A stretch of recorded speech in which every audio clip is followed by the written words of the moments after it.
Hello everyone, आज है 1 अगस्त और आज इस वीडियो में हम बात करने जा रहे हैं इंडियन ऑयल कॉर्पोरेशन के बारे में।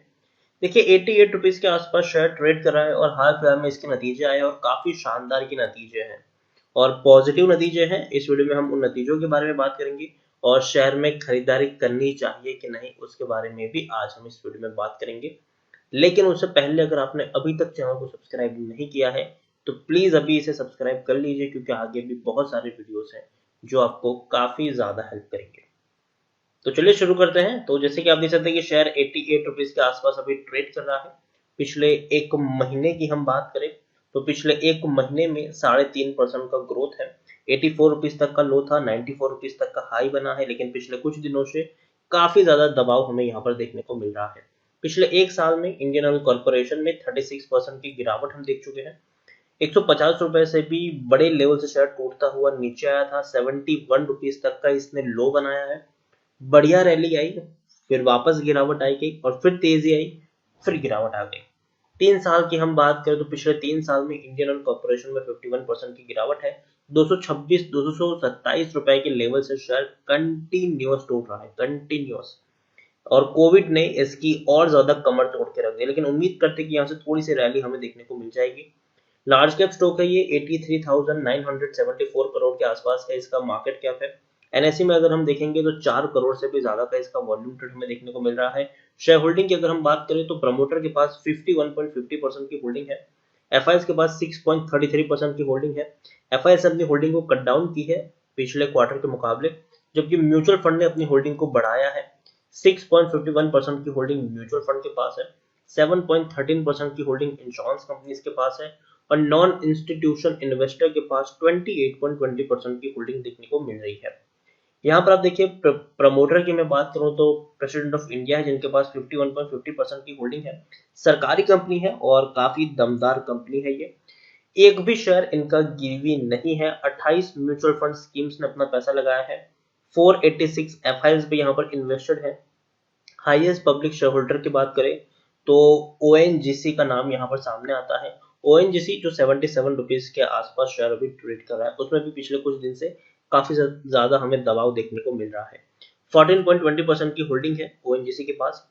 इंडिविजुअल इन्वेस्टर होल्डिंग 4.91% है। 42% का ये डिविडेंड भी पे करे, मतलब पर शेयर आपको 4 रुपए 25 पैसे का डिविडेंड पे करा और काफी दमदार इन्होंने डिविडेंड पे किया, वो भी इसी साल मार्च महीने में इतना बड़ा डिविडेंड पे किया है। इंडियन ऑयल की मैं बात करूं तो टेक्निकल रेटिंग इसकी अभी के लिए न्यूट्रल है, क्योंकि देखिए पेंडेमिक की सिचुएशन में जो ऑयल का जो कंजम्पशन है वो काफी हद तक कम हो गया है। और कोरोना, जैसे कि अभी रिपोर्ट भी सामने आ रही है कि अभी भी कोरोना की वैक्सीन आने में कम से कम 4-5 महीने का और टाइम लग जाएगा। इस साल के एंड तक तो टाइम लगेगा ही लगेगा।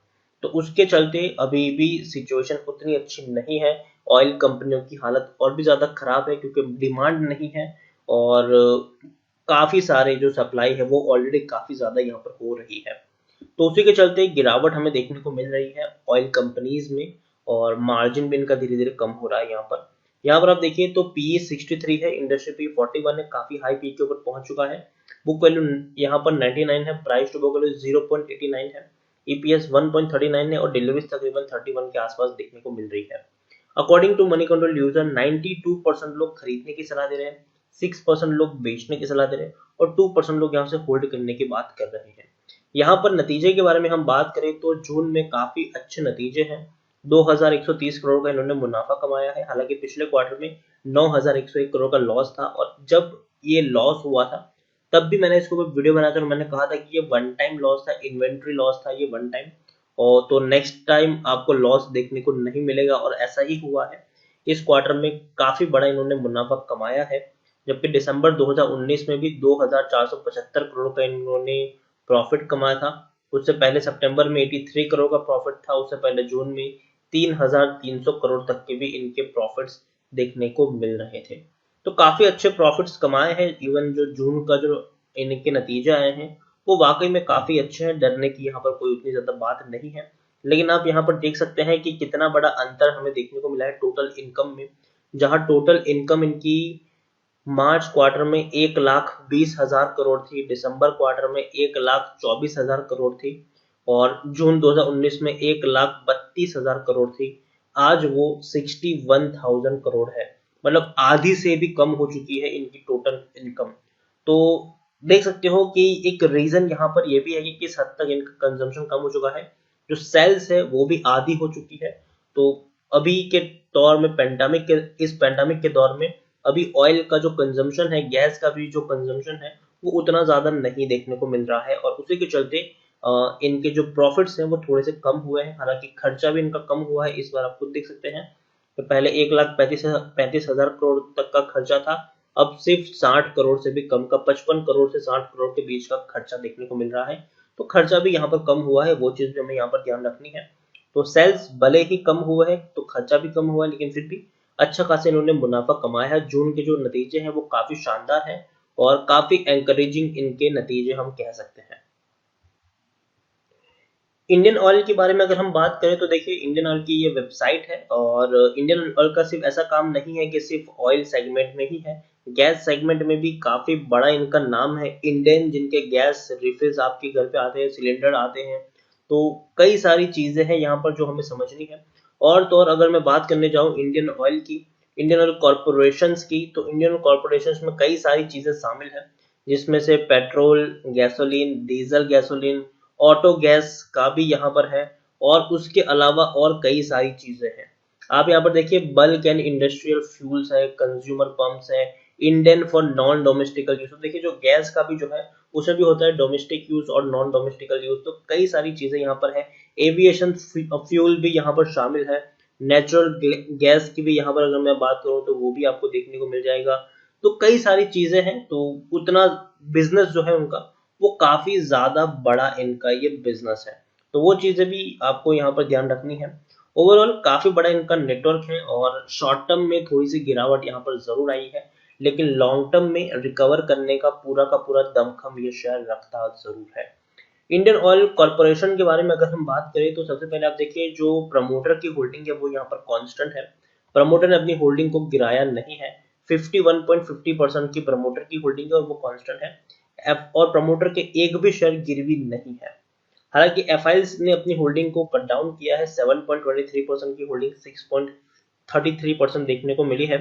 म्यूचुअल फंड और इंश्योरेंस कंपनी ने अपनी होल्डिंग को मेंटेन रखा है, 7.17% की होल्डिंग 7.13% है। म्यूचुअल फंड ने की होल्डिंग अगर हम बात करें तो पिछले क्वार्टर में कम थी, 6.06 थी, अब वो 6.51 है। तो म्यूचुअल फंड ने पिछले क्वार्टर के मुकाबले इस बार होल्डिंग में बढ़ोतरी की है, जबकि ओवरऑल अगर हम देखें तो ऑलमोस्ट सेम आपको देखने को मिल जाएंगे।